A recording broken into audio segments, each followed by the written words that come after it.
Bismillahirrahmanirrahim. Alhamdulillahirabbil alamin wassalatu wassalamu ala asyrafil anbiya'i wal mursalin wa ala alihi wa sahbihi ajma'in. Subhanaka la ilma lana illa ma 'allamtana innaka antal alimul hakim. Rabbi shrah li sadri wa yassir li amri wahlul 'uqdatam min lisani yafqahu qawli. Amma ba'd. Alhamdulillah ala ni'matil Islam, alhamdulillah ala ni'matil iman, wa kafa biha min ni'mah. Alhamdulillah, segala puji bagi Allah Subhanahu wa ta'ala yang memberikan kita nikmat Islam iman, yang memberikan kita senikmat-nikmatnya jalan, sebaik-baiknya jalan, seindah-indahnya jalan. Karena ketika kita berjalan di atas syariatnya Allah Subhanahu wa ta'ala, kita terbebas dari segala macam bentuk perbudakan. Dan kita terbebas dari diperbudak oleh manusia yang lainnya. Kita terbebas dari diperbudak oleh dunia. Kita terbebas dari diperbudak oleh setan. Bahkan kita terbebas dari diperbudak oleh nafsu diri kita sendiri. Itu adalah syariat yang dibawa oleh Nabi kita Nabi Muhammad SAW. Meskipun secara kasat mata atau kebanyakan manusia ketika melihat orang lain itu ikut kajian ataupun juga menimba ilmunya Allah Subhanahu wa ta'ala, banyak di antara mereka yang memikirkan bahwasanya nanti kalau aku ngaji uripku koyok neng jero penjara. Nanti kalau saya ngerti segala-galanya jadi haram, segala-galanya jadi nggak boleh, saya jadi nggak bebas ngomong, saya jadi nggak bebas berpikir, saya nggak bisa bercanda-canda lagi, saya nggak bisa, hidup saya bakalan saklek, bakalan lempeng, bakalan hambar. Terutama anak muda-muda. Biasanya kalau makanya rata-rata anak-anak muda itu sulit sekali untuk diajak pengajian, sulit sekali untuk diarahkan ikut ngaji. Oke, kalau seumur-umur jenengan ini kan memang biasanya hidayahnya itu memang kudunya teko. Kalau nggak datang, ini bahaya ini, kebacut. Istilahnya 40 tahun ke atas atau 30 tahun ke atas itu memang usia-usia di mana kudu ditoto, uripis kudu ditoto. Sudah banyak tertampar berbagai macam masalah hidup, sudah dikamplengi kanan kiri, sudah macam-macam yang terjadi di dalam kehidupan. Maka biasanya lebih gampang untuk diajak di dalam tempat-tempat kebaikan semacam ini. Tapi anak-anak muda itu kan biasanya pikirannya nggak seperti itu. Aku lagi ngaji, nanti aku nggak bebas ngapa-ngapain. Nanti aku kalau ngaji saya nggak bisa ini, nggak bisa itu, dan lain sebagainya. Padahal justru Islam itu membebaskan kita untuk berlogika.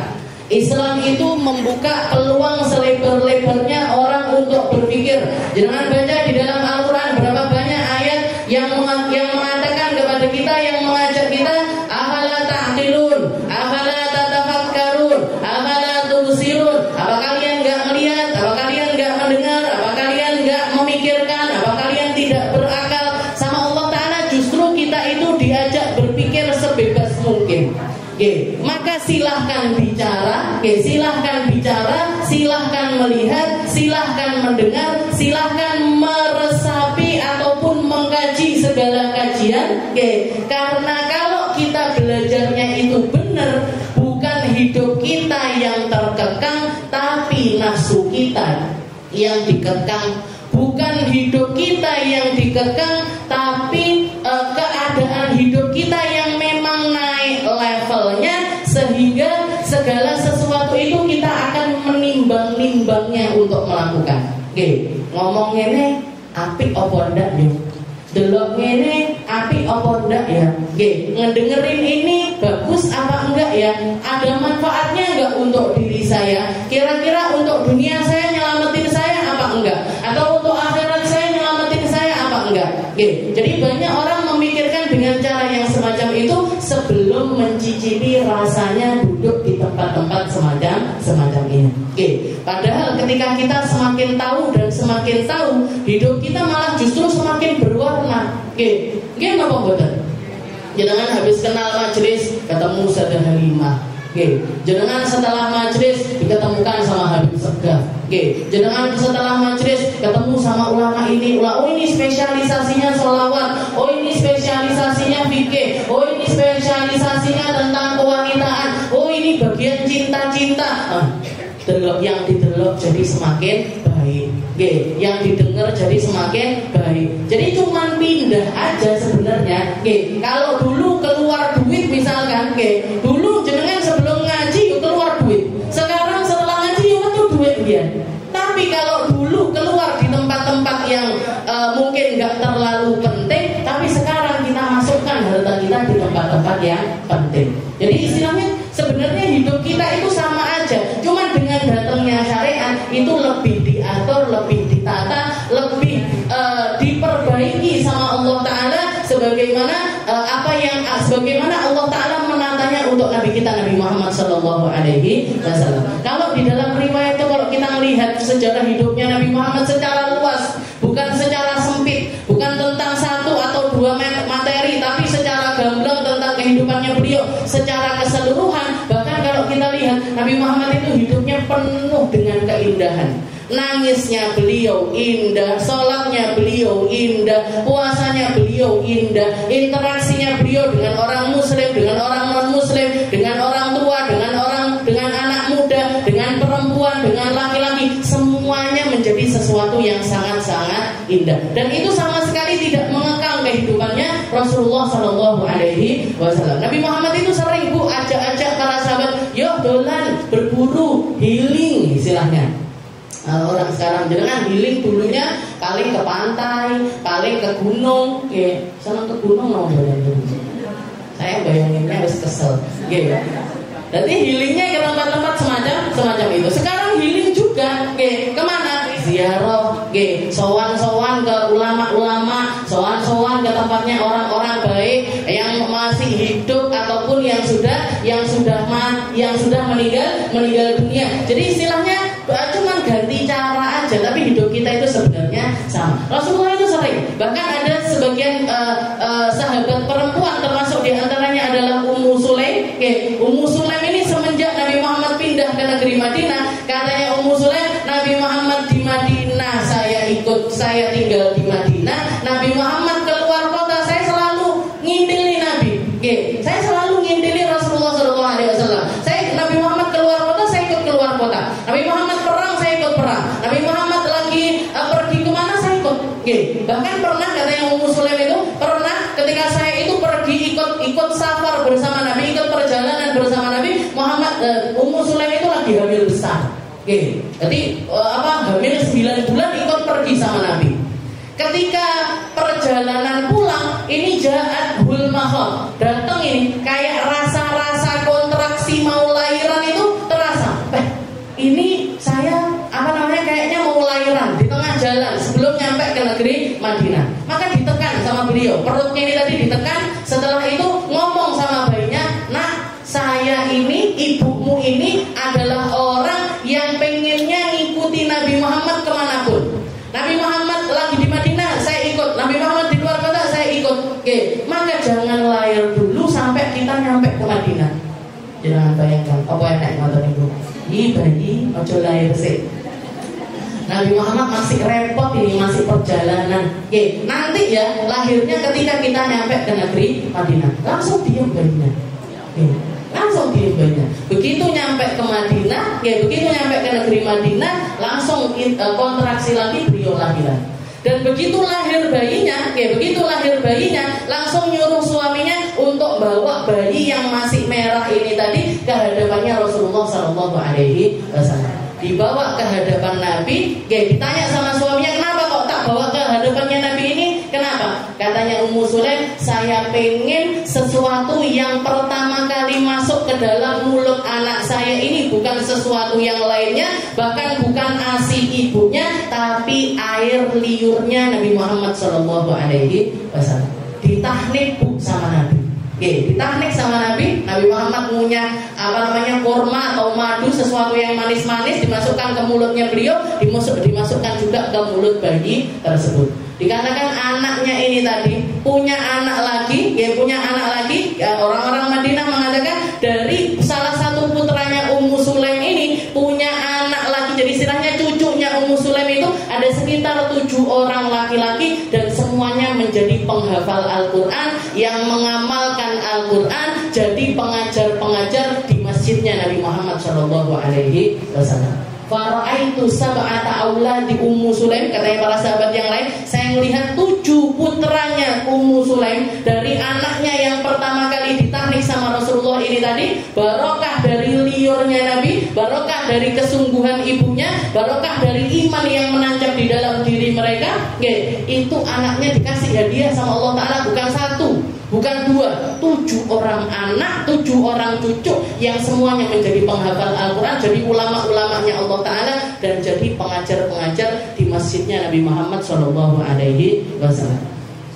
Ketika kita ngerti Islam, ketika kita belajar Islam, kan hidup yang seperti ini yang kita inginkan, kan keadaan yang semacam ini yang kita inginkan. Salah satu guru saya, gurunya guru saya Habib Zain bin Semit, itu mengatakan kalau ada orang bersungguh-sungguh di dalam ngaji, bersungguh-sungguh di dalam menuntut ilmu, sebelum dia meninggal Allah Ta'ala akan memberikan cahaya hati untuk dirinya, akan memberikan qurrata a'yun, penenang hati untuk orang tersebut, dengan cara salah satu dari anaknya atau salah satu dari cucunya pasti akan dijadikan ulama-ulamanya Allah Subhanahu wa Ta'ala.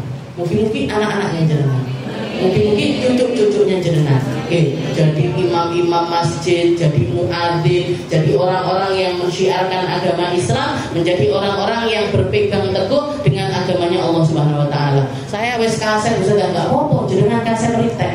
Enggak apa-apa jenengan terlambat belajarnya, enggak apa-apa, ketimbang tidak sama sekali. Tapi yang pasti ketika jenengan bersungguh-sungguh di dalam mencari ilmu, Allah Ta'ala yang akan memperbaiki keturunan kita, Allah Ta'ala yang akan memperbaiki generasi setelah kita. Bahkan bukan cuma tentang perkara akhirat yang disiapkan sama Allah Ta'ala, perkara dunia juga disiapkan sama Allah Ta'ala. Kemarin saya dengarkan di Instagram atau YouTube kalau nggak salah, salah satu cuplikan dari perkataannya muridnya Mbah Maimun Zubair, yang punya pondok di daerah Jawa Tengah sana. Beliau ulama yang termasyhur sekali, gurunya para guru. Salah satu kalimat yang selalu beliau ucapkan kepada para wali santri pondoknya, jadi anak-anaknya yang mondok di pondoknya beliau ini, kalau ada kumpulan wali santri, karena yang beliau wanti-wantikan, Bu, Pak, kalau sampai jenengan mondokin anak, kalau sampai jenengan itu mondokin anak atau nyekolahkan anak-anaknya jenengan di tempat-tempat yang di situ mengkaji ilmu agama, terus Allah Ta'ala enggak ngalirkan rezekinya jenengan dengan lancar, ambil aja anaknya. Kenapa? Berarti anaknya jenengan enggak serius di dalam ngajinya. Anaknya jenengan ini di pondok ini berarti nggak serius dia, nggak benar-benar, nggak tulus, nggak bersungguh-sungguh di dalam belajarnya. Karena salah satu hal yang Allah Ta'ala berikan kepada para thalabatul ilm, kepada orang-orang yang berkecimpung di dalam ilmu agama, itu rezeki dunianya itu ditanggung lebih sama Allah Ta'ala. Ditanggung lebih. Jadi sampai beliau saking percayanya dengan kalimat-kalimatnya Nabi Muhammad Sallallahu Alaihi Wasallam, beliau bilang seperti itu, Bu, Pak, kalau sampai rezekinya jenengan tidak dilancarkan sama Allah Ta'ala setelah anak-anaknya jenengan ngaji atau mondok di pondok saya, ambil aja anaknya, keluarin aja dari pesantren. Kenapa? Berarti mereka nggak serius ngajinya. Dan abah saya membuktikan, dulu abah saya, Bu, kalau cerita, ketika lahir saya, ketika lahir kakak saya, adik saya, itu begitu lahir abinya itu naruh kumplung, dikasih nama Misma, Mina, Hijah, ditabung 5.000, 2.000, 20.000, terus seperti itu. Harapannya apa? Nanti kalau misalkan anak saya ini masuk pesantren atau kuliah butuh biaya mahal, ini nanti dibuka kumplungnya. Tapi ternyata kata abah saya, begitu kakak saya masuk pesantren, begitu Kak Nismah itu dimasukkan pesantren, itu toko itu larisnya nggak masuk akal. Jadi rezeki itu kayak digerojok sama Allah Ta'ala, sampai nggak ngira kalau kita itu bisa punya macam-macam. Istilahnya punya, jadi bikin toko ini, setelah itu buka lagi, bisa beli tanah di sini dan lain sebagainya. itu terjadi setelah kakak saya masuk ke dalam pesantren. Jadi jangan khawatir. Kalau misalkan jenengan masukkan anak ke pesantren, mereka punya rezekinya sendiri. Dan yang salah satu jaminannya Allah Ta'ala, jenengan bakalan dilancarin rezekinya sama Allah Ta'ala. Itu pasti. Kalau enggak, berarti ada yang butuh diperbaiki. Komunikasinya mungkin. Abah saya setiap kali jenguan itu yang diomongkan beliau, ingat tujuannya dari rumah. Karena anak di pesantren itu banyak yang tukang turu terus. Ngaji yo turu, wiritan yo turu, dijak mulutan yo turu, kangge mek ganti turu tok. Di rumah tidur ke pesantren ganti tidur. Pulang kira-kira keisi ndak otaknya? Ya udah, Bu. Apalane yo ndak apal-apal. Disuruh ngapalin ndak apal dia apa. Jadi istilahnya kalau mereka serius di dalam menuntut ilmunya, rezekinya dari Allah Ta'ala itu juga akan dilancarkan.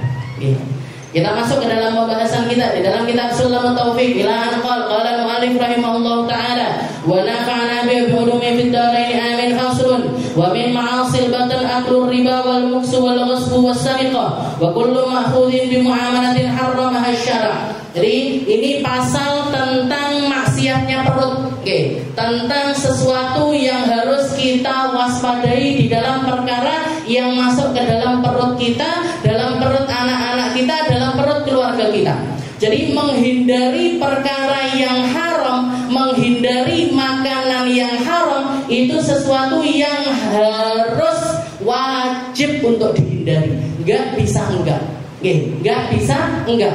Kenapa? Karena orang ketika memakan sesuatu yang haram, Allah Ta'ala mengibaratkannya seperti yakuluna fi butunihim naron wa sayaslauna sa'iron. Orang yang makan haram, apalagi kalau secara spesifik Allah Ta'ala itu ngasih tahu di dalam ayat tersebut, alladzina yakuluna amwalal yatama dulman innama yakuluna fi butunihim nar. Mereka yang makan hartanya anak yatim secara haram itu sama aja lagi makan bara api. Yang dimasukkan ke dalam perutnya ini bukan makanan, yang dimasukkan ke dalam mulutnya ini bukan makanan, tapi mereka sedang memakan api neraka. Wasaya selauna sa'ira. Di dunia sebenarnya itu bikin panas dirinya sendiri, bikin panas kehidupannya dia sendiri, bikin panas keadaan perkara-perkaranya dia, urusan-urusannya dia, dan nanti di akhirat dia juga akan dimasukkan sama Allah Ta'ala ke dalam neraka. Jadi menghindari perkara yang haram ini memang la budda minhu.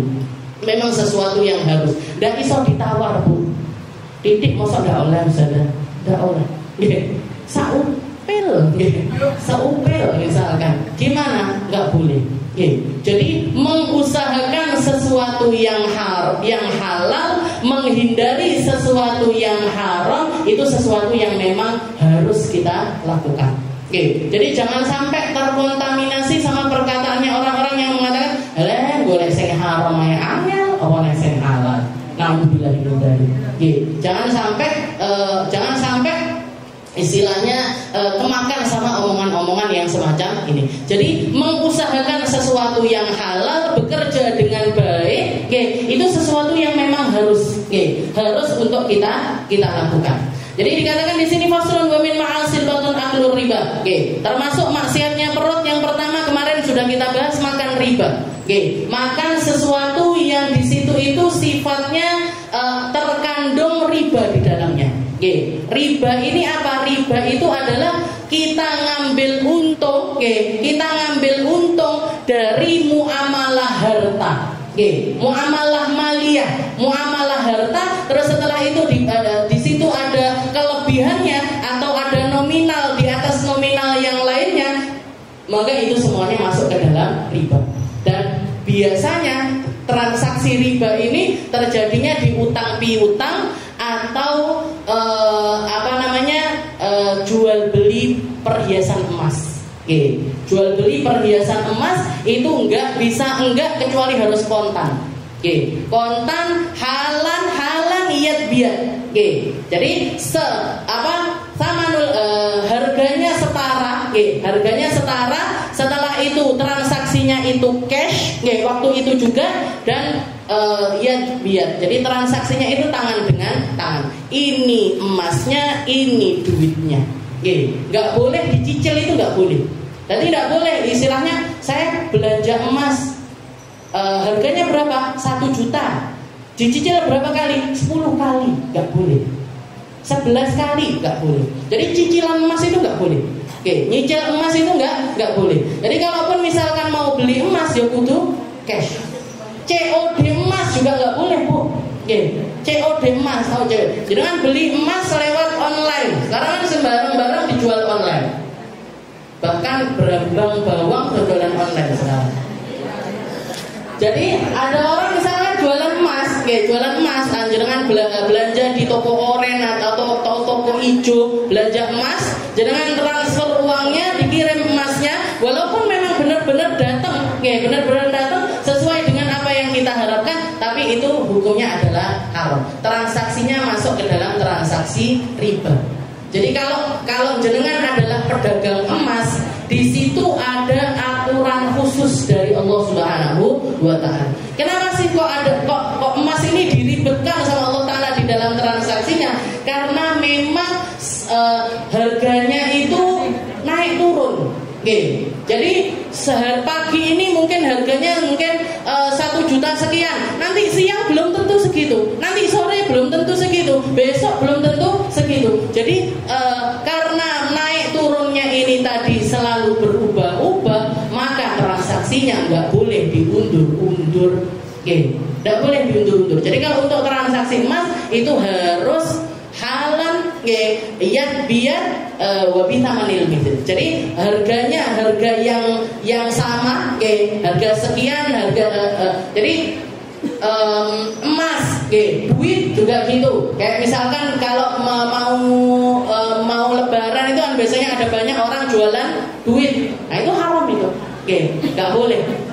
Belanja uang 20 ribuan, diganti 100 ribu, pecahan 5 gitu misalkan, 5 pecahan 20 ribuan, jenengan bayar 100 ribu ditambahi dengan 10 ribu nggak boleh, tambahi dengan 5 ribu nggak boleh, bahkan ditambahi 1000 pun nggak boleh. Sekali lagi, Bu, apa ada khilaf yang sedang ada? Cara keluar dari keharamannya itu ada, tapi nggak boleh dilakukan di awal. Dan yang mana jualan itu yang nggak melakukannya di awal? Mesti kan, yo jasane sakmene, yo jasa. Kalaupun misalkan kita ngasih seikhlasnya, kalau kurang dari yang dia tentukan, yo nggak terima mereka. Nah, berarti apa? Ini sudah pasti masuknya ke riba.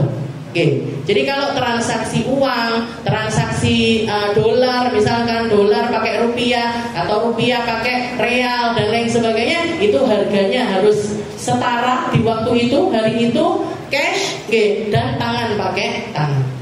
Transfer nggak boleh. Transfer kalau halal, itu boleh.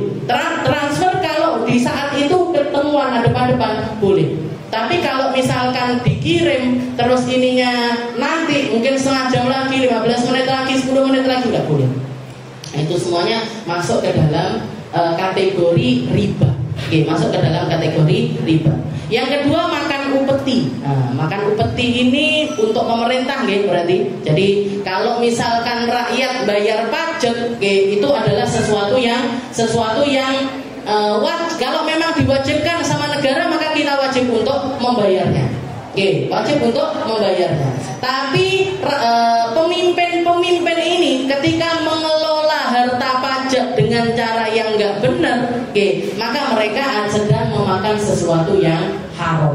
Makan sesuatu yang haram. Makanya resiko orang-orang yang kerja di perpajakan, orang-orang yang kerjanya di tempat-tempat semacam itu rentan sekali makan sesuatu yang haram. Makan upeti, makan barang gosok. Jadi di sini ada yang namanya gosok, ada yang namanya barang curian. Apa bedanya? Kalau mencuri itu ahdu syai'il ghair, ngambil barangnya orang dengan maksud memiliki. Ngambil barangnya orang dengan maksud memiliki, itu namanya adalah pencurian. Mau itu besar, mau itu kecil, podo ae jenenge panggah nyolong. Mek nyolong pelem panggah, mek nyolong debu tetangga, tetap namanya nyolong, Bu. Sekecil apapun kalau kita ngambil barangnya orang untuk dimiliki, itu hukumnya haram. Lebih haram lagi kalau yang dicuri adalah sesuatu yang menjadi milik wakaf agama. Ada renovasi masjid, ada renovasi langgar, jenengan teko tumuk iki koyoke senge wis ra digawe tak jipuk ae, gentenge koyoke sik apik tak jipuk ae, gawang-gawange koyoke sik apik dijipuk ae. Gimana ini? Double ini haramnya.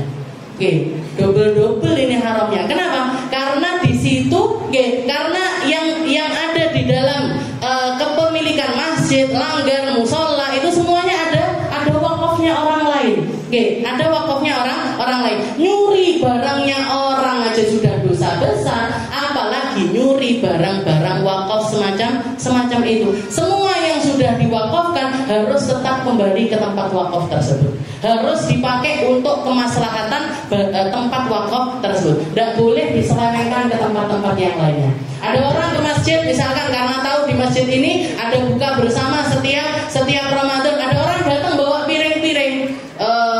Ustadz, Pak Takmir atau Pak Imam, ini saya mau nyumbang piring. Berapa Bu? Berapa Bu? 50. Saya wakafkan buat masjid sini.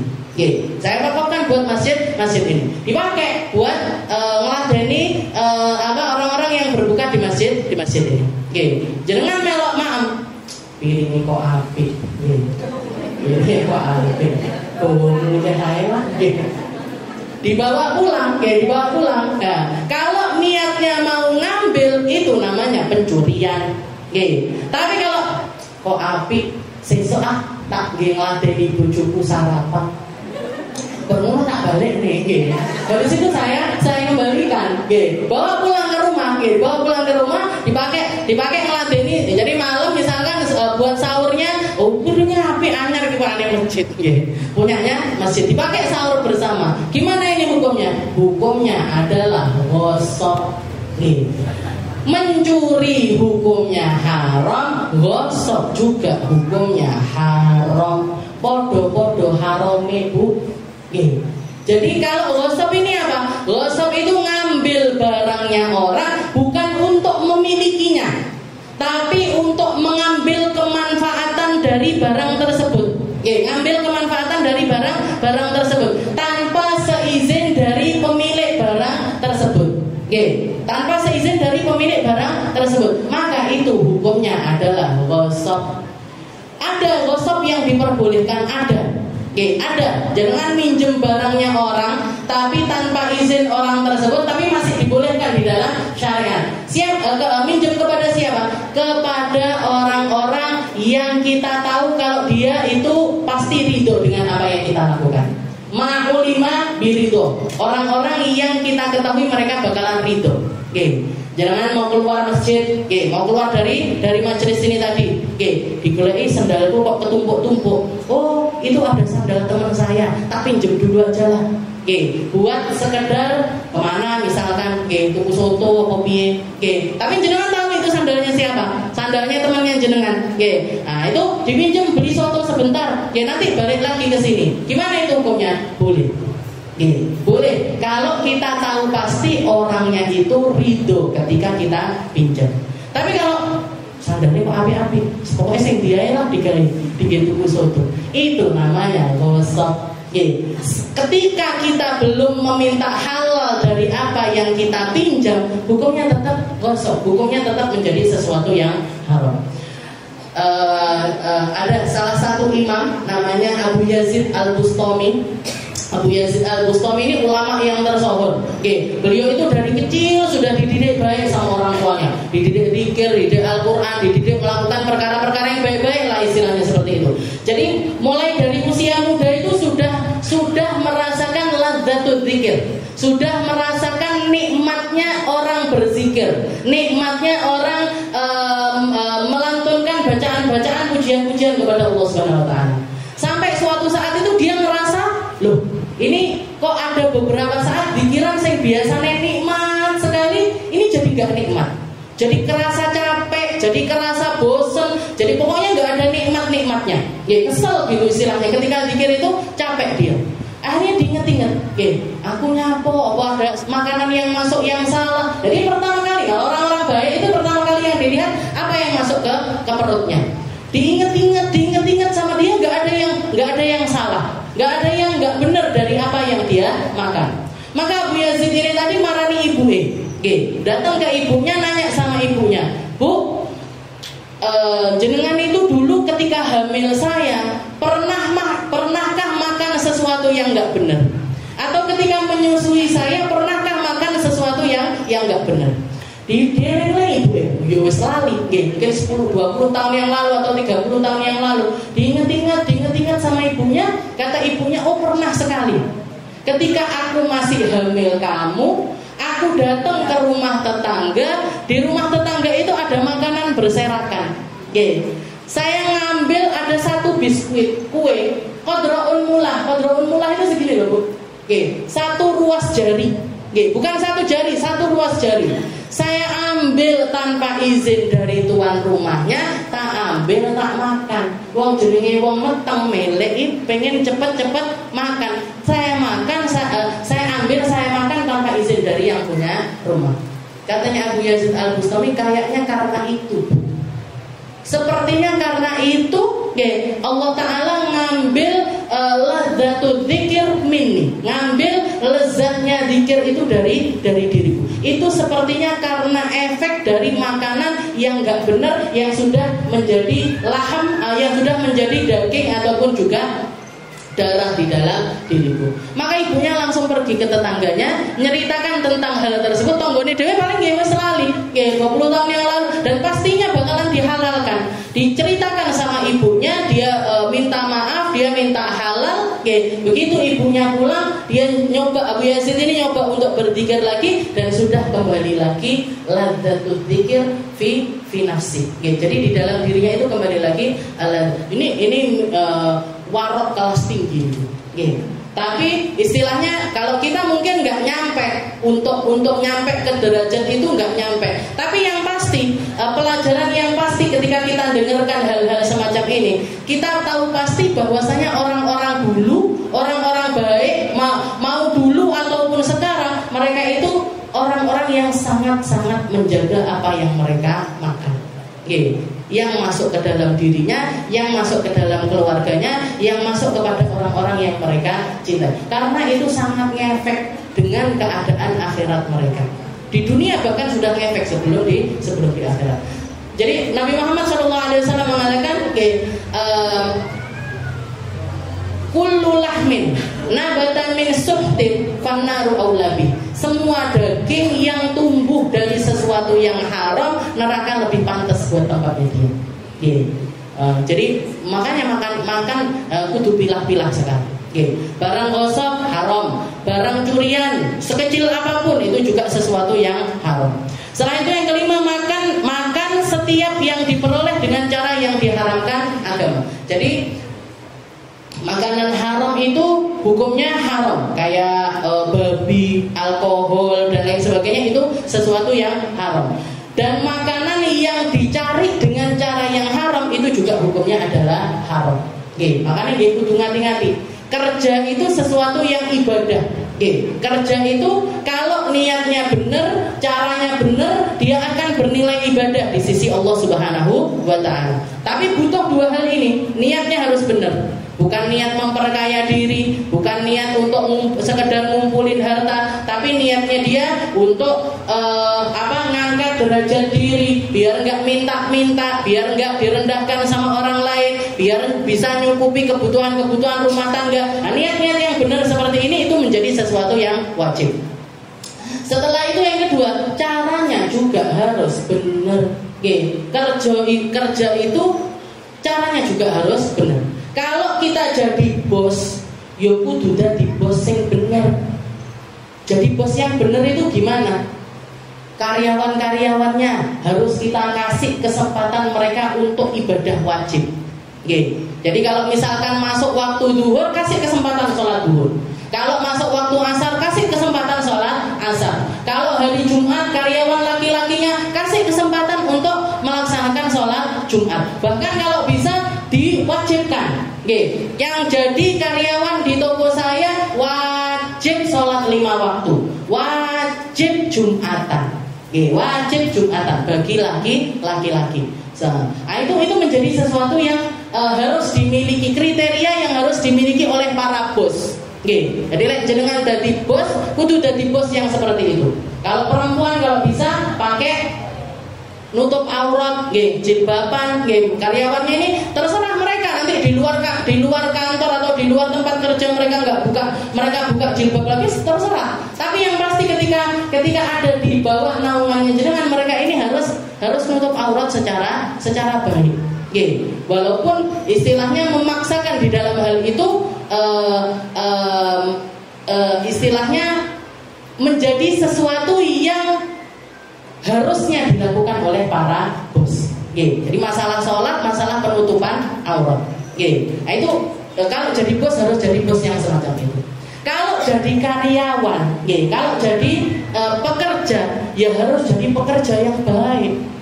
Kalau perjanjiannya, kerja mulai dari jam 8 sampai jam 5 sore. Misalkan sehari kamu perjanjiannya dari awal itu kerja dengan gaji sekian jam, 10 jam atau 8 jam misalkan seperti itu. Maka di waktu-waktu bekerja itu tadi ya kudu dadi karyawan sing apik. Jangan sampai jadi karyawan nggak tahu diri. Jangan sampai jadi karyawan yang nggak tahu diri meskipun niatnya dia baik. Meskipun niatnya dia baik. Saya saya pamit Pak Bos, saya pamit mau kemana? Ngaji sama Ustazah Aminah.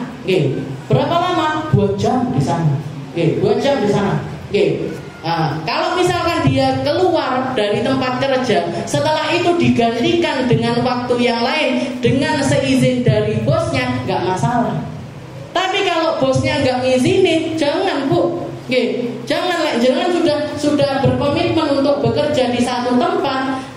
Jam-jam kerja itu tadi menjadi tanggung jawabnya kita. Ketika kita bekerja, setelah itu tidak menunaikan haknya bosnya kita ataupun orang yang gaji kita, maka di situ harta yang kita dapatkan dari tempat itu juga bisa berpotensi menjadi harta yang haram. Dikit sholat, buat sholat, izin sholat, berapa? 1 jam sholat. Padahal neng omah sholat 5 menit ban. Kalau di tempat kerja 1 jam, wudunya setengah jam, sholatnya setengah jam. Jadi istilahnya di luar jam kerja dia sholatnya cuma 5 menit, 10 menit. Tapi di waktu nanti kalau ditegur sama bosnya bilangnya, bosku nggak mulai aku ibadah. Bosku nggak ngebolehin aku untuk menunaikan hakku kepada Allah Subhanahu wa Ta'ala. Yo ngalah. Istilahnya jadi tanggung jawab di dalam segala hal. Tanggung jawab apa yang menjadi pekerjaan kita, apa yang menjadi tugas kita, mana yang menjadi perintahnya orang-orang yang kita bekerja dengan mereka, itu harus ditunaikan. Baik itu kerja apapun, kerja di toko kah, kerja kantoran kah, nah itu nggak boleh Bu, saenake dhewe. Saenake dhewe. Tuh, pokoknya wis ceklok Pokoknya wis ceklok, nanti sore ceklok lagi, habis itu ditinggal ngeluyur. Nah, kalau memang perjanjiannya itu per tugas, ya kita tunaikan tugas-tugas kita. Kalau perjanjiannya itu per jam, ya harus ditunaikan sesuai dengan jamnya. Jadi kalau perjanjiannya itu per jam, kerja 8 jam, ya berarti 8 jam harus di tempat kerja. Kalau perjanjiannya per tugas, kalau tugasmu sudah selesai kamu boleh pergi, nah itu ya berarti kita tunaikan tugas-tugas kita. Nah, jadi kalau enggak haram hukumnya. Jadi makan setiap yang diperoleh dengan cara yang diharamkan agama. Gampangnya gini, segala sesuatu itu harus profesional. Jenengan jadi bos yang profesional, jenengan jadi karyawan yang profesional. Nah ibu rumah tangga Ustazah, jadi ibu rumah tangga yang profesional, tapi sayangnya tidak digaji belas itu tadi gajinya dari Allah Subhanahu Wa Taala. Saking mulianya pekerjaan ibu rumah tangga itu sing gaji itu bojone, bukan siapa-siapa lagi, tapi yang gaji langsung Allah Subhanahu Wa Taala. Jadi nggak boleh. Setelah itu rasuah, nyuap, kalau mau ngapa-ngapain, pengen anaknya masuk ke sekolah yang bergengsi, nyuap, sekolah SD nyuap, TK nyuap. Mana aku nggak TK? Beli kursi di TK, beli kursi di SD, beli kursi di SMP, beli kursi di SMA, kuliah juga seperti itu. Nah itu keluar, wes enggak istilahnya enggak akan ada manfaatnya di dalam diri orang-orang yang semacam ngerusak kok. Orang-orang yang keluaran perkara-perkara semacam ini itu hanya akan merusak keadaannya. Dia ada di mana aja bakalan jadi perusak. Dia di mana aja bakalan jadi perusak. Dokter, misalkan sekolah dokter, hasil nyuap dari awal, potensinya apa? Malpraktek. Nggak punya ilmu ngoperasi orang dibedah, dibelah, maksudnya dibuka organ-organnya, dia nggak ngerti apa-apa. Yang paling besar potensinya memang praktek. Kalau dia jadi pemimpin yang merusak. Kalau dia jadi apapun hanya akan menjadi perusak. Ini orang-orang keluaran sekolah suap ini tadi, arroswah. Setelah itu yang karena minum arak, jadi apa? Minum alkohol, dikit ataupun banyak, semuanya hukumnya adalah haram. Makanya sampai di zaman Nabi itu peminum arak harus dihukum dengan 40 kali cambukan bagi orang merdeka dan 20 kali cambukan untuk hamba sahaya. Bahkan bagi imam boleh menambahkan hukuman sebagai efek jera bagi mereka. Yang penting di bawahnya cambukan para pezina, ataupun orang-orang yang nuduh zina. Orang zina itu di zamannya Nabi dicambuk 100 kali cambukan kalau masih perawan. Kalau belum pernah menikah atau belum punya ikatan pernikahan, cambuknya 100 kali cambukan. Di bawahnya itu orang-orang yang menuduh orang lain melakukan zina, harus dicambuk juga dengan cambukan antara 80 sampai 100 kali cambukan.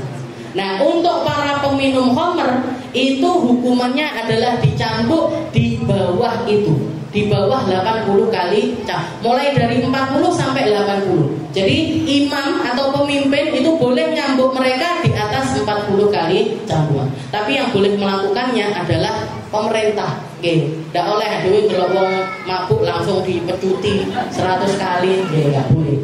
Yang berhak untuk melakukan itu, kalau untuk hudud semacam ini atau batas hukuman yang semacam ini nggak boleh. Main hakim sendiri itu nggak boleh. Yang berhak untuk melakukannya adalah ulul amri. Ulul amri itu ya orang yang dikasih kekuasaan. Kalau lingkupnya desa ya kepala desa. Kalau lingkupnya kecamatan ya Pak Camat. Kalau lingkupnya lurah ya Pak Lurah. Kalau lingkupnya kabupaten ya bupati. Terus seperti itu. Gak boleh orang melihat hal-hal yang semacam itu langsung ngasih hukuman seperti itu, gak boleh. Yang ketujuh, makan setiap yang memabukkan, barang najis atau barang yang kotor. Jadi alkohol apapun, sesuatu yang memabukkan itu mau dia cair ataupun kering sama-sama haram. Yang cair apa? Khamr, bir dan lain sebagainya, minuman keras dan lain sebagainya. Kalau yang kering obat-obat itu, narkoba dan lain sebagainya, itu hukumnya adalah haram. Kenapa? Manusia ini salah satu perkara anugerah terbesar yang Allah Ta'ala berikan kepada mereka, yang membedakannya dengan hewan itu akal. Lah kalau orang ini makan atau mengkonsumsi sesuatu yang memabukkan, kan akalnya hilang. Maka nggak ada bedanya sama hewan. Dan itu yang membuat semua yang memabukkan itu diharamkan sama Allah Ta'ala. Kalau bentuknya daun-daun bisa dapat doang. Apa kecubung misalkan, sengaja makan sesuatu yang memang kalau sudah orang-orang sudah tahu kalau makan itu kok langsung gliyeng, langsung, nah itu nggak boleh, haram semuanya. Bentuknya apapun, padat kah, cair kah, bentuknya kayak buah kah, bentuknya. Nah, makanya hati-hati, anak jenengan kalau punya anak-anak kecil, mulai dari kecil, kalau sudah kadang-kadang sering lepas dari pengawasan, sudah sekolah kah, TK kah, SD, pulang itu ditanya ibu, tadi di sekolah makan apa? Tadi aku dikasih ini sama temanku. Kalau dikasih apa-apa sama temennya jangan langsung dimakan. Kasih lihat mamah dulu, kasih lihat ibu dulu. Kalau memang ini nggak apa-apa untuk dimakan. Kalau enggak jangan. Karena berapa banyak kejadian seperti itu. Anak kecil-kecil dikasih jajan-jajan atau permen-permen, ternyata di dalamnya ada narkoba. Ternyata di dalamnya ada bikin keracunan ini itu dan. Jadi ini termasuk haknya anak dari orang tua itu dipastikan kalau yang masuk ke dalam perutnya itu halal. Nabiullah Zakaria aja yang ngopeni Sayyidah Maryam. Sayyidah Maryam itu salah satu perempuan yang tinggal di satu ruangan yang nggak ketemu siapapun. Gak ada siapapun yang bisa masuk ke ruangan itu kecuali Nabiullah Zakaria. Ketika Nabiullah Zakaria masuk ke Soma'ati, ke tempat ibadahnya Sayyidah Maryam, beliau melihat di situ ada makanan syita wa shaif. Ada makanan musim dingin, ada makanan musim panas. Jadi kalau lagi musim dingin ada makanan-makanan musim panas, kalau musim panas ada makanan-makanan musim dingin. Ditanya sama Nabiullah Zakaria, "Ya Maryam, anna laki hadza?" Wahai Maryam, kamu dapat makanan dari mana? Ini sekelas Nabi nanya kepada perempuan yang sudah jelas-jelas gak ada siapapun yang bisa menemui perempuan tersebut. Dan solihah dipakai untuk ibadah kehidupannya. Ditanya sama Nabi Zakaria, "Ya Maryam, anna laki hadza?" Wahai Maryam, ini makanan dari mana? Katanya Sayyidah Maryam, qalat huwa min indillah. Innallaha yarzuqu man yasha bighairi hisab. Ini makanan datang dari Allah. Allah kalau mau ngasih rezeki seseorang, Allah Ta'ala melakukannya lewat jalan manapun, terserah Allah Subhanahu wa Ta'ala. Jadi kalau Bu Maryam utawa Pak bojone Maryam, maka lebih harus nanya sama anak-anaknya. Tadi sekolah makan apa, tadi dikasih apa aja sama temennya dan lain sebagainya. Harus diperhatikan tentang makanan mereka. Makan sesuatu memabukkan, barang najis, nggak boleh. Sengaja makan sesuatu yang najis itu nggak boleh. Atau barang yang kotor, barang-barang yang kotor atau sesuatu yang menjijikkan itu nggak boleh. Kayak saya lihat banyak ini orang-orang jualan sate bekicot, sate, ada kan sate siput dan lain sebagainya. Bu, ya udah usah makan kayak gitu. Karena nggak ada makanan yang lainnya yang lebih baik daripada hal semacam itu. Jadi sesuatu yang nggak lazim untuk dimakan, nggak usah jajal, nggak usah pengen, nggak usah ikut-ikutan memakan sesuatu yang semacam itu. Yang kedelapan, makan harta anak yatim atau harta wakaf dengan cara menyeleweng dari yang ditentukan oleh orang yang mewakafkan. Jadi wakaf itu, harta wakaf itu, ketika kita mewakafkan satu harta, berarti kita melepaskan hakku tamallukin nafas. Hak kita untuk memakainya untuk diri kita sendiri. Nah, itu berarti itu namanya adalah wakaf. Dan terserah juga kepada siapa kita mewakafkan. Wakaf itu dari pribadi ke seseorang boleh, dari pribadi ke lembaga boleh, dari pribadi ke yayasan boleh. Tapi yang pasti ketika kita mewakafkan sesuatu, berarti kita sudah nggak punya hak lagi di dalam perkara tersebut. Terus diungkit-ungkit terus. Iki biyen masjid sing gawe bapakku. Ini dulu masjid lek duduk mbahku gak dadi. Hilang bu pahalanya. Kalau sudah wakaf itu berarti apa? Haknya kita sudah kita lepaskan dari tempat tersebut. Kecil besar itu menjadi sesuatu yang semacam. Bahkan wakaf itu terserah yang mewakafkan. Wakaf itu kalau jenengan mau wakaf sesuatu itu terserah. Jenengan mau mewakafkannya itu seperti apa? Jenengan misalkan bilang gini, jenengan ini misalkan meja, saya pengen wakaf meja buat ngajinya Ustazah Aminah. Saya pengen wakaf meja untuk ngajinya Ustazah Aminah, tapi Ustazah Nur gak boleh gali. Gimana ini? Wakaf kayak gitu boleh apa enggak? Boleh. Buat Ustazah Aminah sama Ustazah Nur, Ustazah Sus gak boleh. Monggo, gak apa-apa. Kayak gitu itu wakaf seperti itu gak apa-apa. Karena salah satu hal yang, tapi kan orang mandengnya kan kok wakaf mbok yo wis lepas gitu aja. Tapi salah gini ya. Allah Ta'ala itu membebankan kepada kita itu ibadah-ibadah wajib. Kalau untuk ibadah sunnah, Allah Ta'ala ngasih kelonggaran-kelonggaran di dalamnya. Termasuk di dalam sedekah. Sedekah wajib itu apa? Sedekah wajib itu zakat. Zakat fitrah, zakat harta, itu sama Allah Ta'ala cara ngeluarinnya ditentukan, diberikan kepada orang tertentu juga diatur sama Allah Ta'ala. Yang boleh nerima fakir, miskin, ibnu sabil, ini itu dan lain sebagainya. Mereka baru boleh nerima. Selain itu nggak boleh. Tapi selain dari yang diwajibkan sama Allah, Allah Ta'ala memperbolehkan kita sedekah sunnah dengan cara sesuai dengan keinginannya kita. Makanya nggak boleh kita itu nyelatu orang sedekah, itu nggak boleh. Nyelatu orang sedekah itu nggak boleh. Senengane kok sedekah, bagi-bagi duit di masjid, mbok neng pesantren ngono lho. Nggak boleh Bu, ngaloki orang sedekah itu nggak boleh. Terserah dia. Ada orang sedekah sukanya ngasih makan orang, ada orang sedekah sukanya wakaf di masjid, ada orang sedekah sukanya wakaf di pesantren, ada orang sedekah senangannya disebar-sebar ning dalan-dalan, terserah mereka. Termasuk bahkan di dalam wakaf itu boleh seperti itu. Dulu saya ingat pelajarannya. Contohnya bukan meja, contohnya sepeda motor. Kata guru saya, misalkan ada orang wakaf di Masjid Darussalam. Pak Takmir, saya mau wakaf motor saya bisa dipakai untuk operasionalnya masjid. Tapi Pak Iki nggak oleh gai. Gimana hukumnya? Boleh. Yang seperti itu boleh. Yang seperti itu boleh, walaupun nggak lazim dilakukan. Tapi yang namanya ilmu syariat itu seperti itu. Jadi jenengan mau ngasih hadiah orang, sakarnya jenengan mau wakaf, terserah jenengan. Guru saya Habib Umar itu, wakaf di Pondok Pesantren Putri di Daruz Zahra itu ada musolanya. Beliau ngasih nama ini musola. Biasanya musola itu beda sama masjid.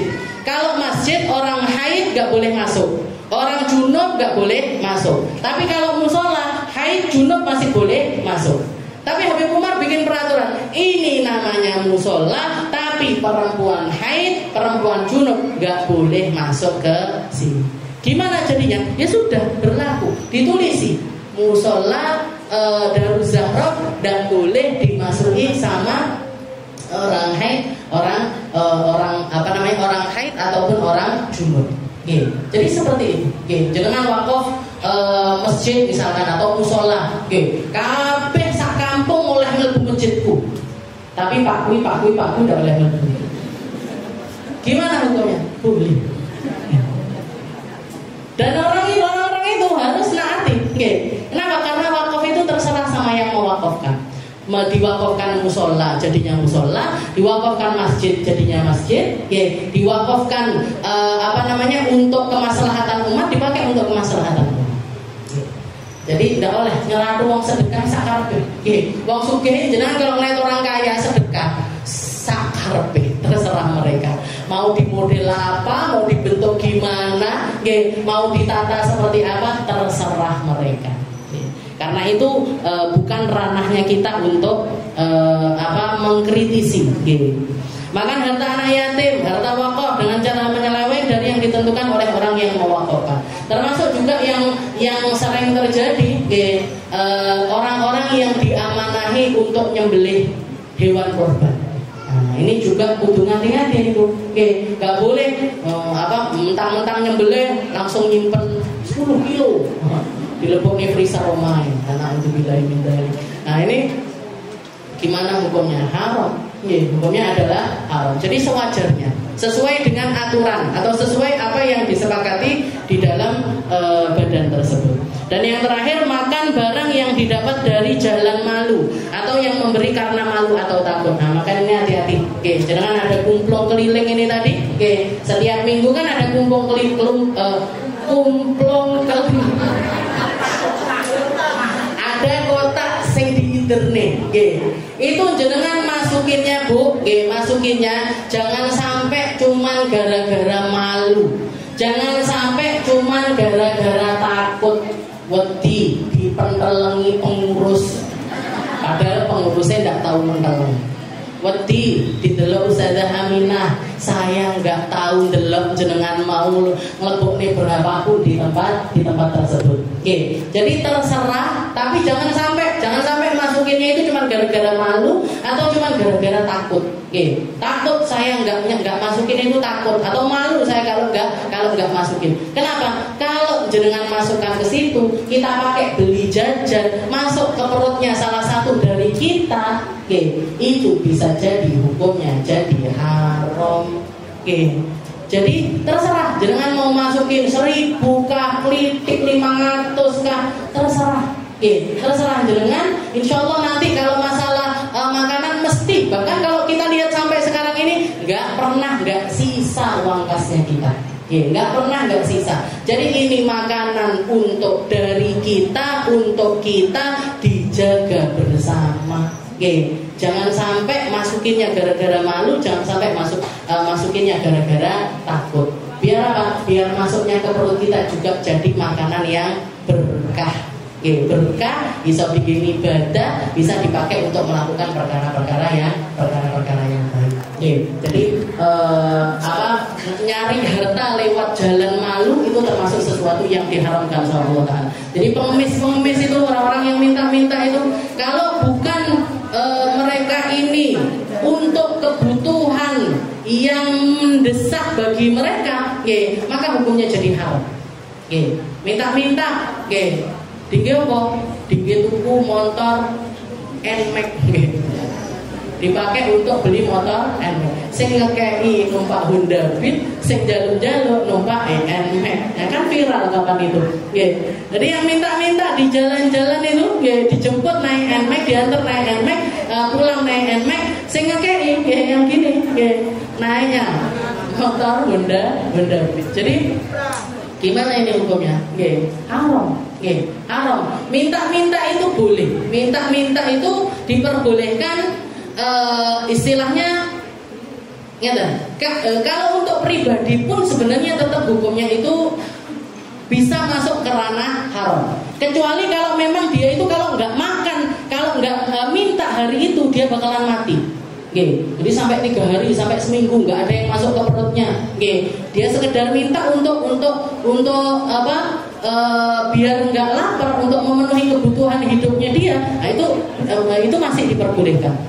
Tapi kalau sampai sudah lebih daripada itu, apalagi membiasakan diri untuk minta-minta, itu hukumnya adalah haram. Jadi Allah Ta'ala jaga harta kita, jaga cara kerja kita, jaga semua yang masuk ke dalam perut kita, orang tua kita, anak-anak kita, mungkin dijaga sama Allah Ta'ala, dijauhkan dari yang haram sejauh-jauhnya, dijauhkan dari yang syubhat sejauh-jauhnya, dijauhkan dari perkara-perkara yang akan merusak ibadah kita, merusak diri kita, merusak roh kita, dunia sampai akhirat. Dan mungkin Allah Ta'ala menggampangkan kita untuk mencari rezeki yang halal.